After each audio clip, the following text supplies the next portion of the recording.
শিক্ষার্থীরা আসছেন এবং বিশেষ করে অনাবাসিক শিক্ষার্থীর বাসগুলো আমরা খবর পাচ্ছি যে বিশ্ববিদ্যালয়ের মধ্যে প্রবেশ করছে। এটি এক ধরনের স্বস্তির খবর বলে আমরা মনে করি। এবং যেটি আমরা দেখলাম যে এখানে কয়েকজন শিক্ষকের আচরণ আমরা মর্মাহত হয়েছি। বিশেষ করে তারা একটি বিশেষ রাজনৈতিক দলের, আমরা যদি আরও স্পেসিফিক যদি বলি তাহলে তারা জামাত ইসলামের বিভিন্ন প্যানেলের পক্ষে তারা কাজ করছেন বলে আমাদের প্রাথমিকভাবে প্রতীয়মান হয়েছে। এবং তারা আমরা দেখেছি যে শিবিরের প্যানেলের বিপি প্রার্থী সাদিক কায়েম যেরকম অভিযোগ করেছেন, আমরা দেখছি এই কেন্দ্রে একজন প্রক্টর রয়েছেন যে আমাদের সম্মানিত শিক্ষক মাহবুব স্যার, তিনিও সাদিক কায়েমের বাসায় তিনি একই অভিযোগ করেছেন, মানে জামাত ইসলামের মতো করে অভিযোগ করেছেন। এটি দুঃখজনক। এবং গণ অভ্যুত্থান পরবর্তী সময়ে সকল অংশীদারদের মধ্যে যে এক ধরনের সৌহার্দ্যপূর্ণ সম্পর্ক তৈরি হয়েছে, সেটি যেন কোনো শিক্ষক যেন এই সম্পর্কের মধ্যে কোনো ভেদাভেদ তৈরি না করে, সেজন্য ঢাকা বিশ্ববিদ্যালয়ের শিক্ষকদের প্রতিও আমাদের একই উদাত্ত আহ্বান থাকবে।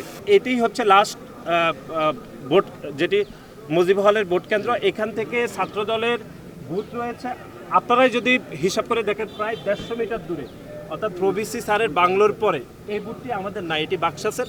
সুতরাং আপনারাই দেখেন প্রায় 150 মিটার দূরে রয়েছে। সুতরাং এরকম অভিযোগ ভিত্তিহীন। এবং বিশেষ করে শিবিরের যিনি বিপি প্রার্থী এবং জিএস প্রার্থী, যারা অতীতে ছাত্রলীগের রাজনীতি করেছে, গণ অভ্যুত্থান পরে তাদের মুখোশ উন্মোচিত হয়েছে, তারাই এরকম অভিযোগ করছে। আপনারাই দেখেন, আমরা যদি মিথ্যা বলি তাহলে আপনারা সেটি প্রমাণ করুন। এবং গণ অভ্যুত্থানের পূর্বে যারা ছাত্রলীগের রাজনীতি করেছে, গণ অভ্যুত্থানের সুযোগ নিয়ে যারা ছাত্র শিবিরের রাজনীতি করে তারা বিপি প্রার্থী হয়েছে, তারাই শুধুমাত্র গুজব, মিথ্যা প্রোপাগান্ডা করছে। আমরা যদি মিথ্যা বলি তাহলে আপনারাই প্রমাণ করুন যে কত মিঠার মধ্যে রয়েছে। দায়িত্বপ্রাপ্ত একজন শিক্ষকের আচরণে আমরা মর্মাহত হয়েছি। সামগ্রিকভাবে তো আমরা বলছি না, যে আরও দায়িত্বশীল আচরণ করা উচিত। শিবিরের যিনি বিপি প্রার্থী, তার বক্তব্য যেরকম, আমাদের সম্মানিত শিক্ষকের বক্তব্য যদি একই হয়ে যায় তাহলে তো এটি খুবই দৃষ্টিকটু মনে হবে বলে আমরা মনে করি। আজকের এই নির্বাচনের মাধ্যমে বাংলাদেশের মানুষ তার যে ভোটাধিকার পাবে তার একটি প্রাথমিক স্তরই হচ্ছে ডাকসু নির্বাচন। সুতরাং এখানে যেই নির্বাচন হোক না কেন, বাংলাদেশ জাতীয়তাবাদী ছাত্রদল সেই নির্বাচনের ফলাফলকে মেনে নেবে।